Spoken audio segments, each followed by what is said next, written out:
우리 인사말에 얼마나 불안전하면 안녕히 기무셨습니까 하는 인사가 있고, 얼마나 배고픈 시절이 있었으면 진지는 잡수셨습니까 하는 인사가 있는데, 요즘 신종 바이러스 코로나 때문에 밤새 안녕들 하십니까?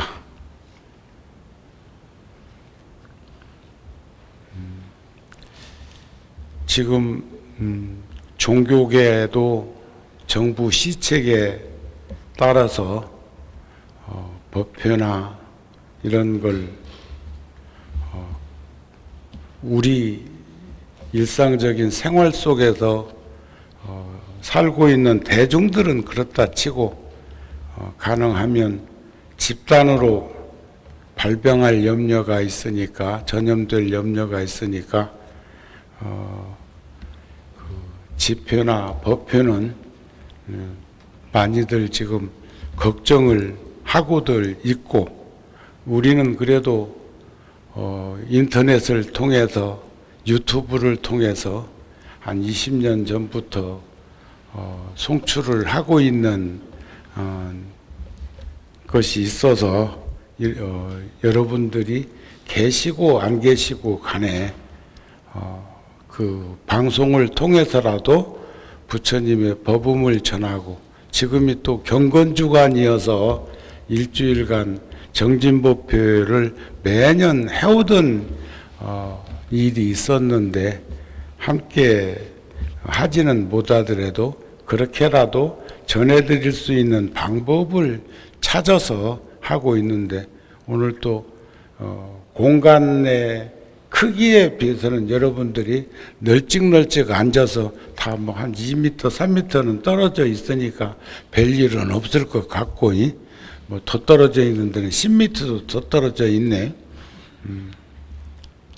그렇지만은 방송을 통해서라도 유튜브를 통해서라도 불자들이 함께 인연을 맺기 위해서 시간을 그대로 가지는 걸로 했고, 이제 내일이 부처님께서 열반을 하신 날이어서 내일은 제가 구룡사에서 법회를 하고 함께 하려고 합니다.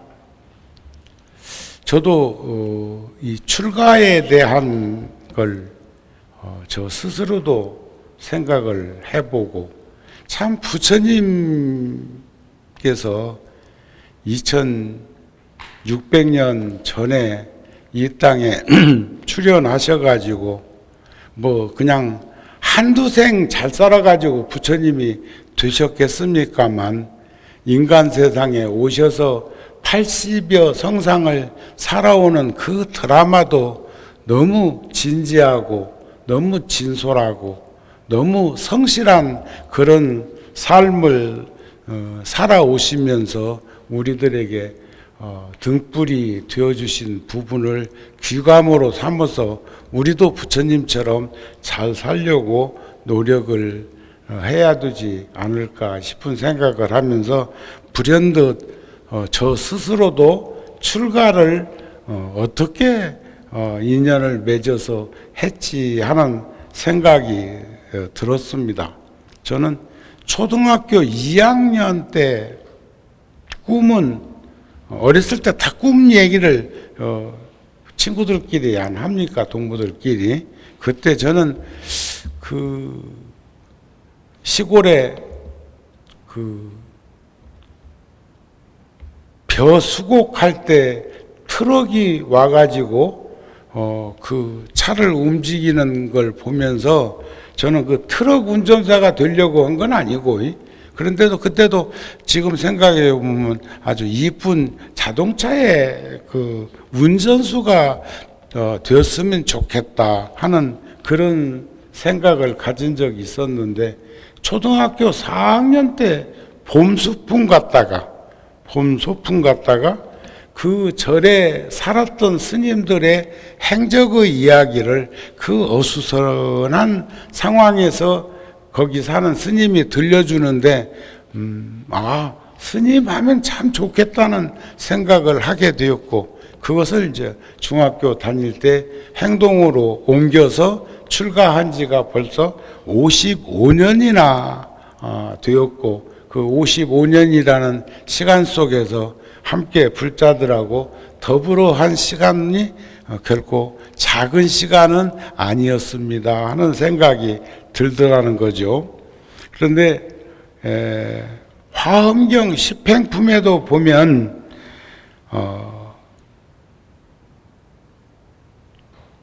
이 세상에 살고 있는 이들이 다 내 복받이고 선지식이다.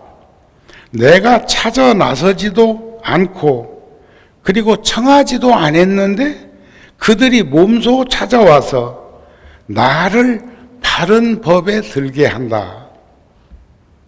저 역시도 종단 제도권 안에서도 그랬고, 또 제가 구룡사 소임을 처음부터 큰 절의 주지가 아니었고 2층 집 새 얻어서 천막법당 20평짜리 하나 남대문에서 천 떠다가 스티로풀 깔고 비닐장판 깔고 출발점을 삼았을 적에는 여름에는 대단히 더웠다고요. 겨울에는 무지하게 춥고 난로를 킬 만한 그런 형편도 안 됐던 그런 시기도 있었으니까 86년, 87년도까지는 천막법당에서 부처님을 모시고 기도하고 살았고, 그리고 그때는 지금의 모습은 상상할 수도 없는 그런 처지였지만, 그래도 저에게는 참 원대한 꿈을 키우는 그런 확신과 믿음이 있었던 것 아니었을까. 그래가지고 그런 상황 속에서 얼마든지 유혹에 빠질 수 있는 일들도 많이 이렇게 주변에서 있었다고 보여집니다. 중생들이 제일 크게 유혹을 받는 것이 우리 절에서도 가르치는 지침이 있습니다만, 재색지와는 심어독사하니 상기지배하야 상수원리하다, 이런 가르침이 있어요. 재물과 물질적인 재물과 이성의 유혹은 독하기가, 독사보다, 우리나라는 독사가 독하지만 저 남방 쪽으로 가면은 코프라 같은 거 있잖아요. 그런 것에 물리면 큰일 나지요. 이제 그러니까 항상 멀리 하라고 하는 그런 지침이 있고 가르침이 있는 것처럼, 얼마든지 그런데 노출되어 가지고 유혹에 떨어질 수 있는 그런 일들이 산재해 있었지만, 그나마 그래도 부처님의 제자로서 아이로서 출가하고 귀환은이 총명하고 말과 뜻이 진실한 삶을 살기 위한 다급생의 발언이 있어서 있는지는 모르겠으나, 그래도 지금에 이르기까지 그래도 잘 살아오고 있는 것을 늘 기쁘고 감사하게 생각을 하면서, 그러면서도 바른 법에 들도록 그런 유혹이나 타락에 떨어지지 않도록 살게 해주신 불보살님의 가피와 또 선지식의 유실력을 우리는 들여다보게 됩니다. 나는 늘 이와 같이 배우고 익혀서 한 중생의 마음도 그들의 마음을 어그러뜨리지 않으리라.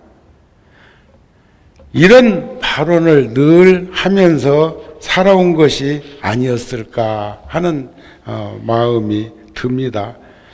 중생들은 모두 최상의 깨달음을 얻고 평등한 지혜를 가지며 바른 법을 갖추어 널리 선행을, 연민심을, 포용을 하는 그런 삶을 살다가 번뇌가 일어나지 않는 열반에 들어지이다. 만약 한 중생이라도 만족하지 않는다면 나는 결코 최상의 깨달음을 이루지 않으리라 하는 보살의 그 행원을 화엄경 십행품에서 말씀하신 것처럼 대소 차이는 있겠지만 그래도 한 생애를 잘 무난히 살 수 있는 그런 일들은 그냥 이루어지는 것이 아니라는 생각이 들고 부처님의 생애를 반추해서 우리도 부처님처럼 살아갈 수 있도록 노력하면 좋겠다는 생각을 가지게 됩니다.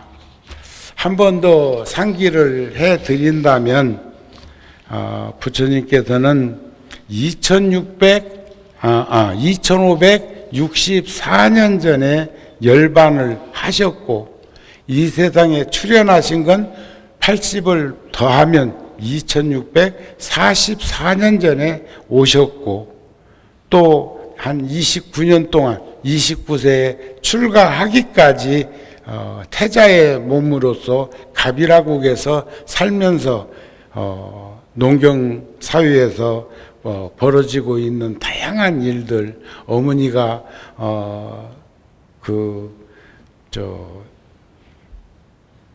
구담 고타마 실다르타 태자가 태어난 지 일주일 만에 생을 마감함으로 해서 어머니에 대한 그리움, 다양한 것들이 얼마나 많이 있었겠습니까?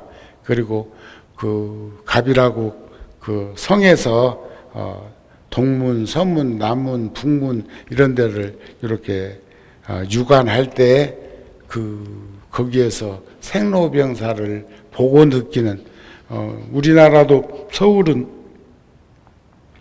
사대문 안에서 그 사람이 세상을 떠나면 성문 밖으로 나갈 때 저기 왕십리 쪽에, 그러니까 지금 말하면 동대문 운동장 있는 데서 신당동 쪽으로 조금 나가다 보면 거기 시구문이라는 문이 있습니다. 시신이 나가는 문이 따로 있었다고요.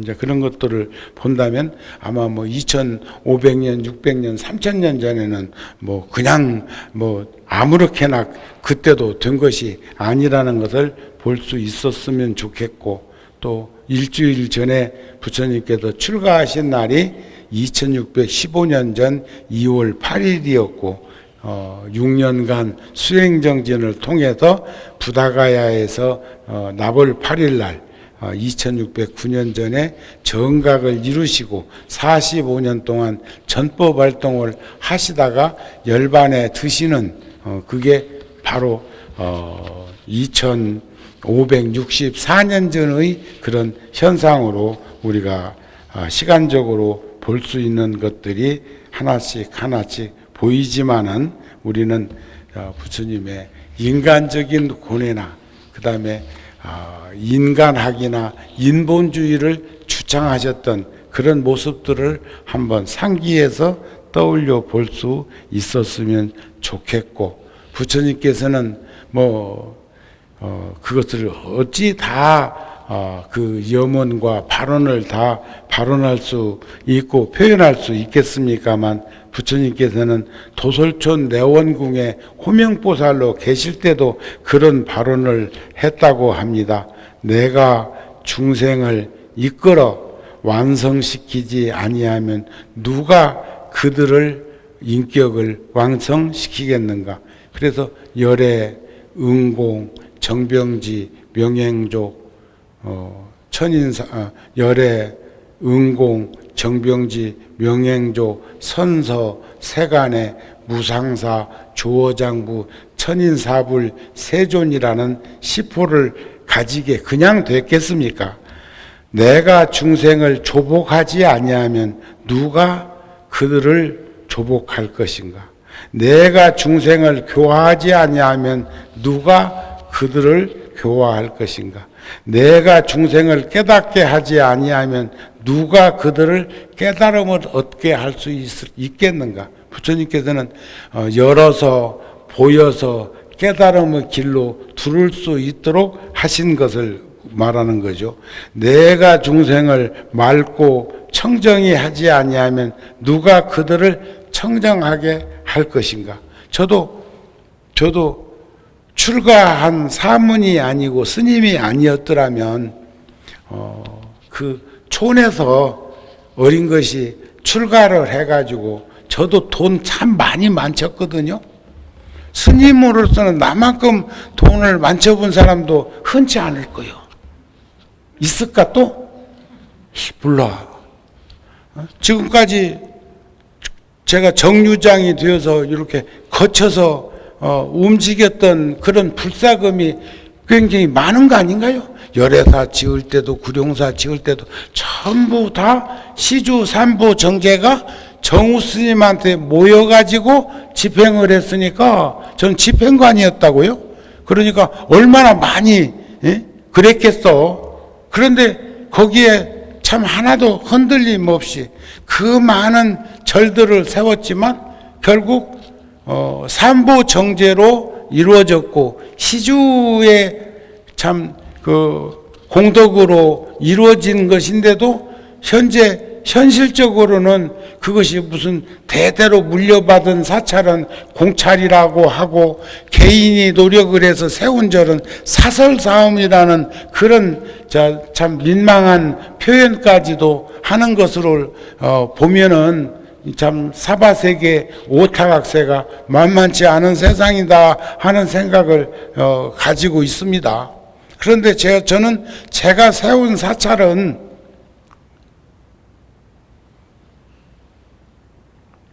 전부 다 대대로 이어져 내려오는 삼부 정제로 이룩한 그런 사찰의 품격으로 다 갖춰놨어요. 그러니까 열애사 같은 절도 구룡사 같은 절도 예를 든다면 이런 거죠. 제가 저 스스로 위안을 삼는 것은 출가한 사람들이 어디를 인연으로 맺어서 지어서 출가를 했느냐도 매우 중요한 그런 것이기는 한데 통도사에 가면 본사는 뭐 그런 일이 잘 없습니다만 주변에 있는 작은 절들은 4년마다 주기적으로 주지스님 소임자가 바뀌게 되어 있습니다. 바뀌게 되어 있지만은 그러나 그 살고 있는 사찰의 스님들이 잘 살면 거기에서 맺어진 인연들, 거기에서 출가한 스님들이 대를 이어서 소임을 보는 것이 관례예요. 그러나 잘 못 살거나 살만한 사람이 없으면 대가 끊기면 그건 본사에서, 본사란 예를 든다면 우리 같은 경우 본사는 통도사예요. 통도사. 어제 아래 그 불교방송 뉴스에 보니까 해인사는 산문을 폐쇄했더라고요. 눈이 속에 왔더라고요. 저도 해인사에서 한 3년 32년이 있으니까 70년대 초까지 해인사에서 살았으니까 그 참 눈이 온 설경에 그 노출되어 있는 해인사 풍광을 보면서 가슴에 울림이 생기던데요. 아이고 저 해인사도 언제 가서 한번 살아야 될 텐데 하는 생각이 들고, 또 오대산 같은 경우도 32년이 있으니까 거기도 한 1년 살았단 말이지. 그러니까 거기도 이 화면에 그런 게 나오면 그래도 과거에 살았던 인연은 더더욱이나 그런 마음이 더 일어나겠죠. 통도사는 뭐 오랜 인연이고 하니까 50년이 넘는 인연이니까 통도사 저 사진이 나온다더니 뭐 하면은 뭐 말할 수도 없는 거 아닐까요? 응? 그러는데 거기서도 유튜브로 방송한다고 하는 게 또 뉴스에 잡히더라고요. 그런데 참 안타까운 것은 평소에 법문을 대중들이 많이 모인 데서 법문을 한 그 법문은 시청률이 높아요. 높아. 그래도 아주 높은 건 아니고 그래도 정우 스님도 한 1000명 이상은 들어와. 또 그런가 하면은 저 인터넷으로는 컴퓨터로는 하루에 뭐 10,000명 넘게 접속돼 가지고 들으니까 꼭 정우 스님 법문 들으려고 하는 건 아니겠지만은 거기도 다양한 프로그램이 깔려 있으니까 거기도 그렇게 많이 들으니까 어떻게 보면은 굉장히 우리 붓다 TV도 시청률이 높은 편인데 요즘 그 신종 바이러스로 대중들이 많이 안 모이니까 안 모여도 이런 시간을 가지고 안 모여도 스님들이라도 여기 살고 있는 상주 대중이라도 기도를 하고 저도 새벽 기도 하루도 빠지지 않고 새벽 3시면 일어나 가지고 법당에서 그 대중들하고 기도를 하고 예불을 하고 종성 도량석 다 함께 하는 그런 시간들을 가지는 것은 그 시간을 못 가지는 불자들을 위해서 대신 해주는 거 아닌가요? 지금도 마찬가지 아니요. 여러분들도 안 오는데 뭐 우린들 뭐 안 는다고 누가 뭐라고 할 거 뭐 있어? 그런데도 모든 사찰에도 지금 똑같이 기도를 하고 있다고요. 대중은 많이 안 모여도. 그러면 유튜브나 인터넷을 통해 가지고 더 많이 들어가지고 방송을 통해서라도 좀 동참을 하고 참관을 하고 시청을 하고 그럴 거라고 하는 생각으로 지금 하고 있는데 들어오는 숫자가 평소 법회 때보다 적어. 그 희한하지. 그러니까 법회에 참석했던 분들이 조금 아쉬워서 다시 한번 보면서 들여다보기 위해서 들어가기 위해서 그러는 것인지 계시 오이 받으시 열어서 보여서 깨달음으로 들게 하기 위해서 해놓으면 함께 동참이 되면 좋을 건데 그런 것들이 참 그런 걸 보면은 종교는 내가 그동안 주창했던 지론이 맞긴 맞아. 부처님이나 선지식의 가르침은 자양분이 될 것. 불교라고 하는 종교는 우리 인생살이에 윤활유가 되고 비타민이 되면 될 것. 그래도 불교는 그런 분상에서 생각을 하니까 위로가 되지. 많이 모이던 그런 집단에서 전염성 때문에 확진 때문에 그런 것들이 뭐 이루어지지 못하도록 하고 모이면 안 된다고 할 적에 어떻게 그 갈등을 해소할까 싶은 생각이 들기도 하던데 참 내가 이런 근본과 도리를 다하기 위해서 노력하는 것이 내 의무요. 내가 응당에 해야 할 일이라는 것이 화엄경에서 나오는 가르침이고 나는 나에게 귀하고 다른 이에게 귀하지 않았고 내가 나에게 귀하고 스스로 존중하는 이런 모습을 불자들이 좀 더 확실하게 좀 더 가까이 접근해서 다가갈 수 있었으면 좋겠다는 생각이 듭니다. 그러므로 부처님께서는 내 존경의 대상이라기보다는 내가 부처님과 떨어져 있지 아니하고 항상 나보다 더 나를 사랑하셨던 부처님처럼 연민심을 가지고 떨어져 있지 아니하는 그런 믿음을 가지고 살아갈 수 있도록 노력하는 것이 수행이고 그것이 정진이 아닐까 싶은 그런 뜻을 여러분들하고 같이 살펴볼 수 있었으면 좋겠습니다. 부처님의 경지는 그 깨달음의 경지로 우리는 무상정등 정각으로 표현을 하고 우리가 수행정진을 하고 불자의 길을 걷고 신의 행정을 하고자 하는 것도 그 자리를 가기 위한 것이라고 비추어집니다. 부처님의 그 제자도 얼마나 우리가 예불 때도 보면은 뭐 10대 제자, 16선, 500성, 독주성, 1250 제대 아라한 등등 얼마나 많습니까? 그러나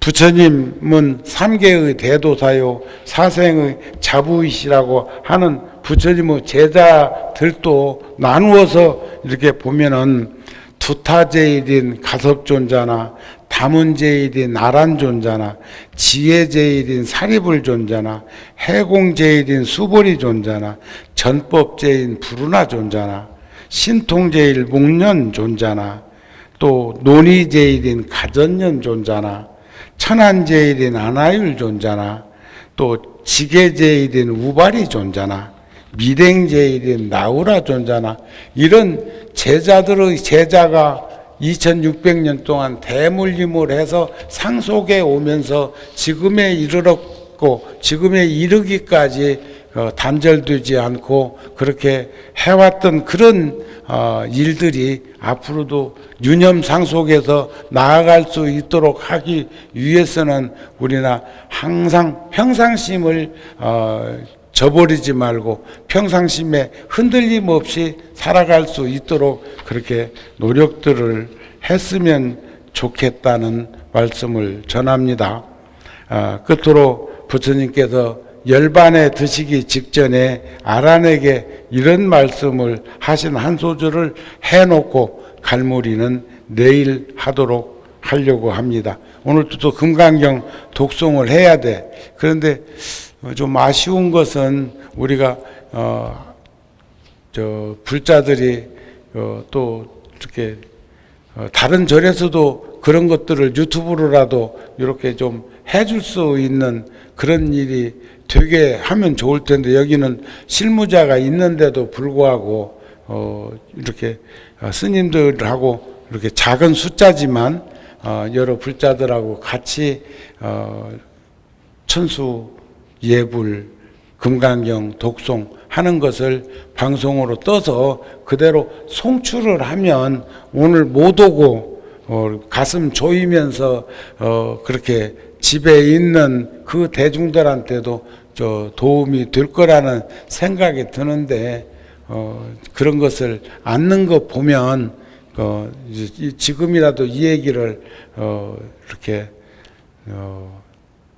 하고 가야 내가 하루라도 더 수명이 연장되지 않을까 싶은 생각이 들어서 한마디 하고 가려고 그럽니다. 아난다야, 나는 이제까지 모든 법을 가르쳤다. 이게 부처님이 열반에 드시기 직전에 하시는 말씀입니다. 법을 가르치는데 인색해 본 일이 없다. 이제 나는 늙고 기운이 소했다. 내 나이 80이다. 나는 낡아 빠진 수레가 근근히 간신히 움직이고 있는 것처럼 내 몸도 겨우 움직이고 있다. 부처님께서 (45년) 설법하신 중에 가장 오래 계셨던 곳이 기원정사예요. 21년. 그리고 영축산에는 8년 계셨는데 그 영축산이 법화경 설법하신 곳이기도 하지만 영축산이 통도사도 영축산이지 영축산이 실질적으로 중림정사 그러니까 최초의 설법은 함께 그 공부하던 아약교진녀 등 5명의 동반자가 있었어요. 유미죽 한 그릇 얻어 잡수시는 걸 보고 타락했다고 떠났는데 부처님이 부다가야에서 정각을 이루시고 제일 먼저 인연을 짓도록 떠올려 보니까 6년 동안 고행할 때 도움 받았던 분들 가운데서도 벌써 생을 달리한 이들도 있고 또 그래도 한 6년 동안 내적으로는 부처님하고 함께 그렇게 하면서 그 살 수 있도록 거기에 관심 있는, 종교에 관심 있고 수행에 관심 있는 젊은이들을 정반왕이 보냈지만, 외적으로는 같이 도반이 되어서 공부를 했지만 내적으로는 경호원들이었다고. 경호원. 신변에 무슨 일이 생길까 봐서. 그런데도 종교성을 지니고 있었기 때문에 부처님이 그렇게 고행주의자로 그렇게 피접상골든 몸을 가지고 살 때는 우러러 받들었는데, 주간그릇 얻어먹는 거 보고는 그냥, 제가요 젊은 시절에 일주일 단식을 하고, 누가 그러더라고. 사과 반쪽만 갈아서 즙을 내가지고 티스푼, 커피 타먹을 때 젓는 티스푼으로 그 즙을, 사과 즙을 티스푼으로 하나만 입에다가 머물고 입에 흥건히 침이 고일 때까지 물고 있다가 삼켜서 사과 반쪽만 그것을 한 몇 시간에 걸쳐서 그렇게 하면 일주일 더 단식하는데 큰 도움이 될 거라고 해서 내가 해봤어. 그냥 훅 마셔도 되는 걸. 응? 저는 단식하면서 여러 경험을 했는데, 일주일 단식하는데 일주일 전에 그냥 단식했을 때보다 덜 힘들었다고 생각이 든 적도 있어. 또 해인사 있을 때 군에 영장 받아놓고 하도 음식을 많이 그러니까 해인사에서 300명 넘게 사는 스님들 가운데 밥 많이 먹는 스님만 찾아도 나한테 데려올 정도였으니까 굉장한 거지. 비구니 스님들이 몇 군데 산내 암자에 사는데, 특히 약수암이라고 하는 그 비구니 스님들은 나 밥 먹는 것 보고, 공양하는 것 보고 그 연세 든 스님들이, 그래서 지금도 얼마 전에 내가 해인사 한 3년 전인가 법문으로 갔다가 그래도 옛날에 그 부침개 얻어먹은 그 인연이 있어서 결제 중이라 대중공양을 한 100만 원이라도 하고 오려고 그 절을 갔더니, 그때 어린 스님들이 지금은 어른이 되어가지고 소임자가 되어갖고 있는데, 나를 차를 대접하면서 그 얘기를 하더라고요. 네? 우리가 스님 지금 해인사 오늘 법문을 오셨다가 여기 온 뜻을 알지요, 그래. 그게 뭐냐 하고 내가 물었더니, 스님 저희 암자에 오시면은 노스님들이, 다른 스님은 뭐해도 정우 스님이 오면 뭐 먹고 싶어서 왔으니까 꼭 부침개라도 부쳐서 먹게 하라고 했다는 거예요. 그래서 스님 그거 생각나가지고 지금 여기 오셨지요 하는 그 비구니 스님이 있었다니까. 그러니까 그 스님 그 후에도 종단적으로 몇 번 보았을 텐데 그 말하고 싶어서 어떻게 참았을까 싶더라고. 사실 그래서 갔어. 그게 고마워서. 그랬는데 굉장히 친한 스님이 단식 이제 그러니까 군에 가면은 먹는 것이 부실하고 뭐니까 이제 이걸 줄여서 갈 거라고 단식을 했는데, 한 스님이 나보고, 굉장히 친한 스님이고 그 굉장히 순수한 스님이고 한데 나보고 그래요. 아이고 스님, 단식 들 때는 콩국이 제격이라고. 평소 같으면 그건 어림도 없는 일이요. 대구까지 실려갔었어. 대구까지. 콩국 한 그릇 먹고. 그러니까 단식은 단식하는 것보다 트는 게 더 어렵습니다. 아주 혼쭐을 났어. 그러니까 한번 생각해 보세요. 단식을 일주일간을 단식을 했는데 단식 트는 걸 콩국 한 그릇으로부터 했는데, 콩국 한 그릇을 먹으면 그게 양이 찹니까? 그러니까 또 먹게 되지. 또 먹고 한 두어 종지 먹었으면 그때부터는 이제 그런 일이 있었어. 그러니까 참 가까운 이들도 생사를 걸어놓은 그런 말 한마디가 그에게 평생 동안 그런 생각을 잊어버리지 않도록 하는 가르침도 있더라는 생각이 들었습니다. 부처님께서도 이렇게 이제 어렵고 힘든 상황을 표현을 하는 대목이 나온단 말이에요. 그럴 때 아라니가 부처님이 열반하실 것을 열반에 들 거라는 말씀을 바이살리 유마경 설법하셨던 그 정도를 지나갈 때 부처님이 영축산에서 법화경 설법을 마치시고 구시나가라까지 가시는 과정에 열반경을 설법하는 그 기간이 한 1년 가까이 된다고 그렇게 말을 하고 있습니다. 그때 부처님은 한쪽에서 슬픈 마음을 주체 못하는 아란을 불러가지고 하시는 말씀이 아란다야 울지 말아라. 가까운 사람과 언젠가 한 번은 헤어지게 되는 것이 이 세상의 인연이다. 부처님은 안 가실 수도 있는데 왜 가셨을까? 또 부처님이 열반하시기 직전에요, 목련존자하고 사리불존자 같은 분은 먼저 가셨어요.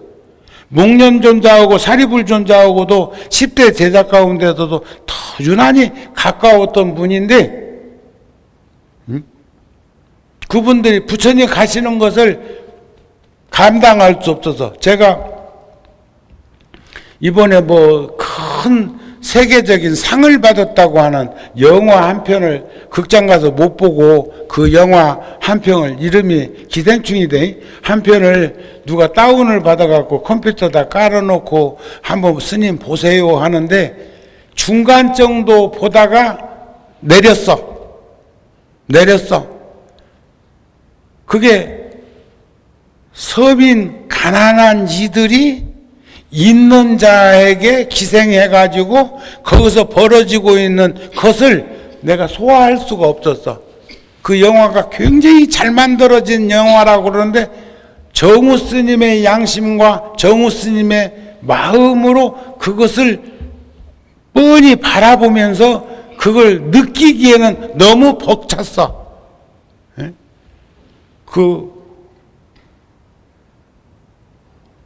첫 장면이 그거대.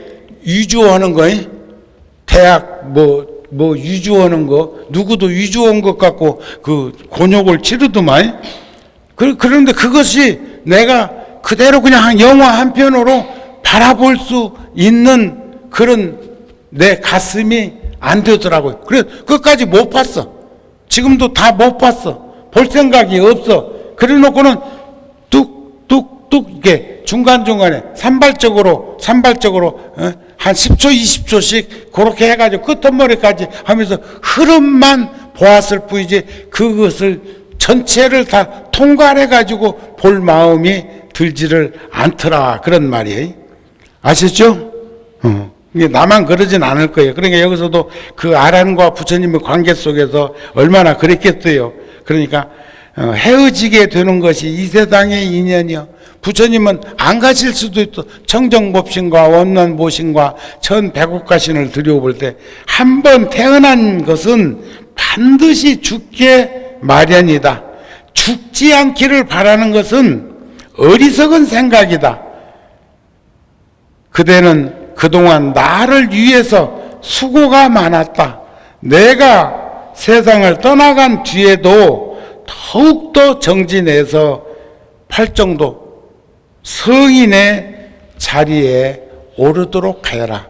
정견으로부터 정정까지 성인의 길이 팔정도를 행하는 거라고 37도도품도 있기는 하지만은 그런 것들을 부처님이 말씀하시는데 아란에게 근년에서 성인의 자리에 오르도록 해라. 이런 말씀을 이게 마지막에 하시는 이런 대목. 그런가 하면 부처님이 아란이 한 20년 보필 했거든요. 열반경에 보면 부처님이 그런 말씀을 하셨어요. 내가 깨달음을 이룬 후 깨달음을 이룬 후 한 20년쯤 지났을 때, 그러니까 35세에 정각을 이루셨으니까 20년쯤 지난 후에, 그러니까 지금으로 말하면 55세쯤 되셨을 때 대중들한테 법문하시면서 공개적으로 부탁을 합니다.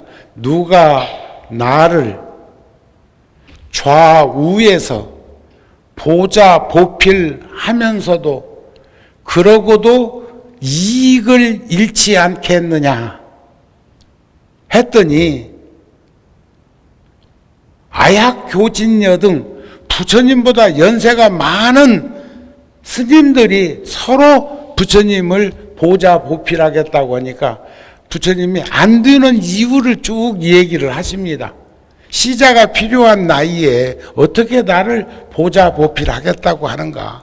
저는 그런 부분에 대해서는 그 티베트 불교에서 보니까 달라이 라마 스님이 공개적으로 공식적으로 법회 장소에 온다든지 대중 앞에 설 때 보면 주변에서 달라이 라마를 보좌 보필하는 이들 가운데 달라이 라마보다도 훨씬 연세가 있는 스님들이 가까이 있는 모습을 목격하면서 아, 부처님 당시에도 저런 일이 있을 수 있었겠구나. 그런데 부처님이 정중히 사양을 해. 그러니까 사리불 존자가, 지혜제일인 사리불이, 목련존자가, 부처님 10대 제자들이 부처님이 왜 우리들의 그런 걸 정중히 사양하실까 하고 이렇게 떠올려 보니까 부처님 마음속에 아라냐 지금 얘기는 아라니가 마음에 있는 거예요. 그래서 아랑한테 가서 그 얘기를 하니까 부처님을 시봉 못하는 이유를 얘기를 해. 첫째는 혈족이요, 사춘지감. 남들이 이런 때는 또 이번에 어떤 종교 인터뷰하는데 어떤 젊은 여성이 그분 옆에 가가지고 귓속말 해갖고 지시하는 것이 떠올라갖고 또 그런 말 안 해야 되는데 나무 집 얘기는 않는 게 좋은데 기어이 발설하고 마네. 그러니까 그런 것들 걱정한 거예요. 그런 거. 그 뉴스에도 나오대. 그 여인이 실세라고. 그런 것처럼 부처님 옆에 가까이 있다 보면 저절로 실세가 되는 것이 지금도 저 정치권도 보면 안 그럽니까? 누구하고 가깝느냐에 따라서.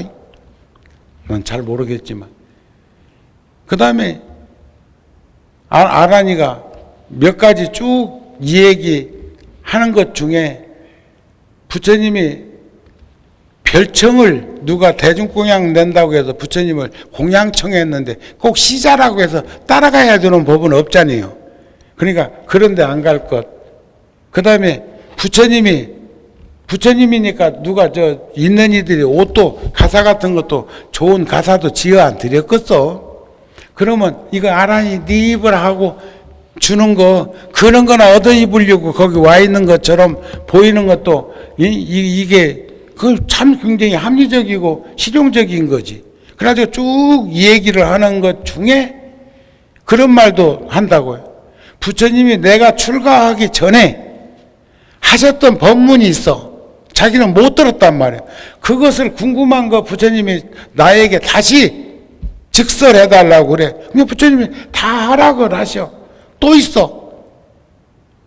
시도 때도 없이 부처님 처소에, 부처님 방에 이렇게 출입할 수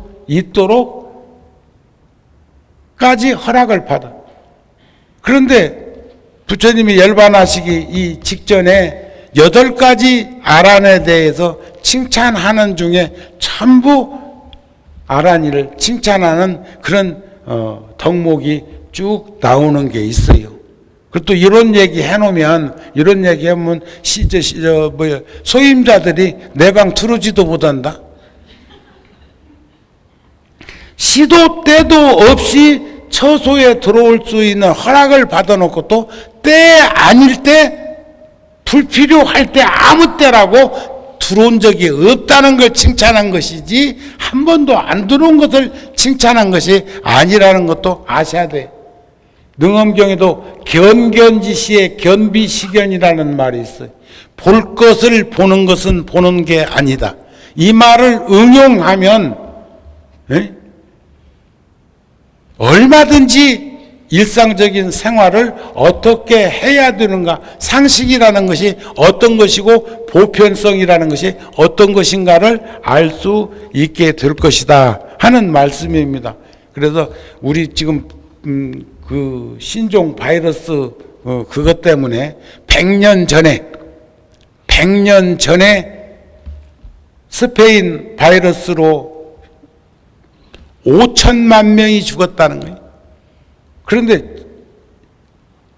지금 이것도 뭐 100년 전과 지금하고 똑같은 일은 벌어지지 않겠지만 그 숫자가 상당히 많이 벌써 10만 명 넘게 확진자들이 세계적으로 지금 번졌으니까 10만 명이 한 명, 두 명, 세 명, 네 명한테만 막 번진다 해도 이게 얼마나 숫자가 늘어나겠어요. 다만 사스나 또는 메르스처럼 사망률이 높지 않는 것을 우리가 믿음으로 가지고 이번에 잘 극복들을 할 수 있도록 하고, 이렇게 여러분들이 몇 분 안 계셔도 여러분들한테 이 법문을 하는 것은 유튜브 방송을 통해서라도 그렇게 불자들이 집에서 볼 수 있도록 하기 위해서 이런 시간을 가졌다는 것. 그리고 전국 사찰에서는 법회 같은 게 제대로 이루어지지 않지만 기도 정지는 그대로 스님들께서 일심으로 하고 있다는 것도 아셨으면 좋겠다 하는 말씀으로 오늘 시간을 마치고자 합니다. 성불하십시오.